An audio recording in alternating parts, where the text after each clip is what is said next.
Test process. Again, this is the fourth part of the ISTQB part 1. It is a lot of content on this part, but I'll try to go through and explain everything so you understand that part. Okay, so the test process for each organization in any given project will very much depend on the situation of each system to test, and there are no one process fits all for everything. However, there are some basic principles, activities that ISTQB lays out there and recommend, and the ones that are more common that people use. Without this exercise, the test objective may be likely that not being achieved properly. So these activities are the test process that you could follow, like the beginning, middle, and end. It's good to kind of have these in mind. And if you understand these, as you go through the exercises and the test, the exam, you'll be ready and good to go.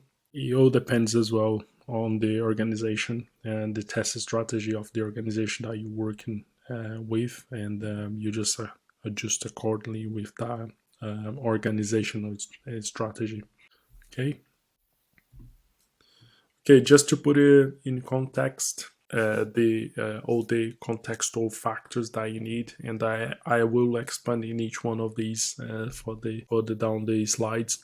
So the first one will be the test levels and the test types to be considered when you're approaching any operational constraint, including but not limited to budget and resources, the time scale, the complexity, the contractual and regulatory requirements, the product and project risks. This is more for when you're working with the project manager around that. The business domain, I did publish a post in my website about the business domain as well, expand a little bit more about these.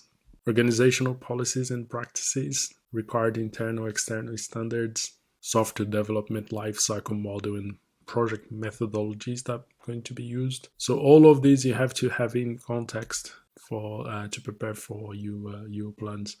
So the next one, the test levels and the test type. At the unit level, the functional test will be the unit tests, and non-functional tests, load, stress, security, code coverage, the metrics about that. You have to have that in context of the project that you're going to be working on. I work with projects that we don't do enough unit tests because for whatever reason is already being covered. So one example could be like an out of the shelf, like a ready product that it's not required to do unit tests. Integration, test level, unit integration tests, component integration tests, microservices testing, and non-functional load, stress, security, contract tests. The system, end-to-end. So when the system is ready for test on the environment, it has the whole process ready for you to test. We call it end-to-end. So it has a beginning, middle, and end. You can also, as non-functional, you can do load, stress, security, reliability, scalability, maintainability. And then finally, before it goes live, the acceptance, where this is where you invite the users to carry out the UAT testing, the user acceptance testing. You can do the alpha test and beta test as well. And the non-functional will be load, stress, security, usability, A/B tests. Moving on to the next is the product and project risks. Again, this is more of project manager or product manager who will be focusing on this one, but you will help filling in the gaps and helping them with the informative decision based on your findings and the risks that you put it together from testing point of view. Okay.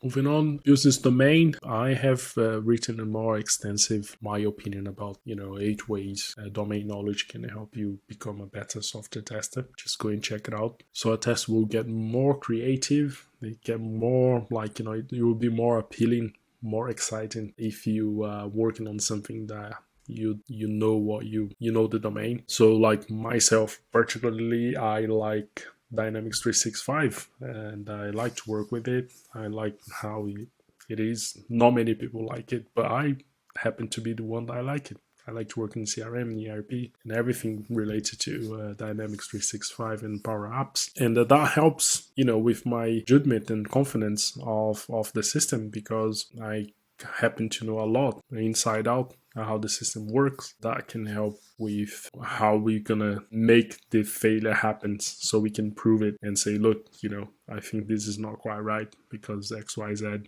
based on my experience, because I've seen this before, the customers and blah blah blah, and all these things, it can help with the business domain in context. If you don't know, I didn't happen to know Dynamics 365. You could say, oh, it's easy for you to say, Roger, because I didn't know Dynamics 365 before. So what I did is I just gone around and watched videos, downloaded the tested version. I've got some videos that I am due to publish around Dynamics 365, but you can get like a trial version license that you can access. These days is all in the cloud, and you don't have to install anything apart from Power BI if you are into Power BI as well, which sits under the Power App application. But anyway, so you just happen to learn and then expose yourself. If you're in an organization where you are, if they need someone to work in that particular system, start to ask, oh, can I volunteer? Can I try? Can I test this? Can I have a look? Can I see? Can you walk me through? Can you do a show and tell? All these things, read the documentation, and then you start to get to know that. And people appreciate that you are interested on it. This is, business domain. It will be covered around this perspective. Operational constraints. So the classical is the budget resources, the time scale, the time constraint that you have it, the complexity, how complex this is. So this is important for you to know. These can affect the test phase or the whole project. Typically, up front what was the case, and then you can just plan, because your plan will be, part of your plan will be, you need to know this as well as advanced as possible, so you can plan accordingly. Am I going to spend more time testing or less time testing? Because I need to have this in mind, that there's budget constraint and time constraint on this and how complex this is. Okay. It depends on project. It can affect the performance and the testing directly. But in most cases, like in companies that I work with, clients that have a regulatory obligation, then it might be slightly different. Resource triangle, this is not on the syllabus 2018 on this part. I got this from the previous course that I've got from old course on ISTQB, but I like to have these in here because it can help you think about these as well. The resource triangle, you may already have heard about it. Time, cost, and quality. You can only have two. You can only pick two. You can't design something quickly and high standard, but then maybe not be cheap, or design something quickly and cheaply but be a high quality, or design something high quality and cheaply but take a relatively long time to do it. It is good to have this in mind as well. Remember that. Organizational policies and practices.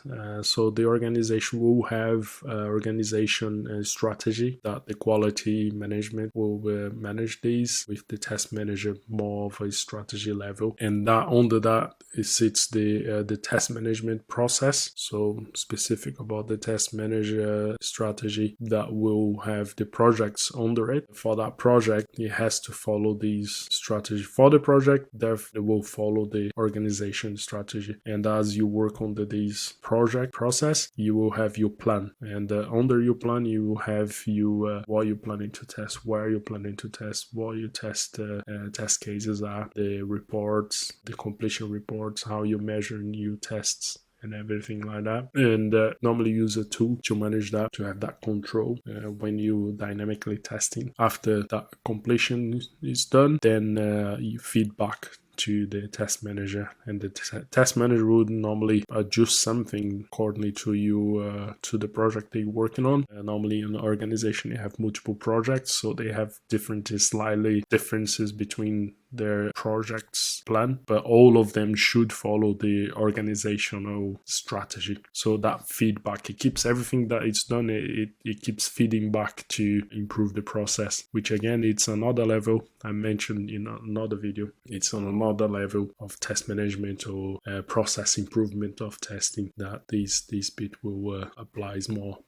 Required internal and external standards. Internally, the system, but you have different departments, but also these departments, they might have different systems externally that they communicate, different branches or different, if it's a governmental body, might have different other organizational public body that integrates with that system, and that they have their own ways of processing information, data. That's something that the context can be affected within the context that you are applying your tests. It very much depends on each other. So process quality, how you process measure, and how influence can depend on the internal properties and so on. So the internal properties, external properties, and in the end result, the quality in use. It could depend on in each internal and external influences. The approach that you test within that context, it might be different in each one of these, let's say, links. Okay.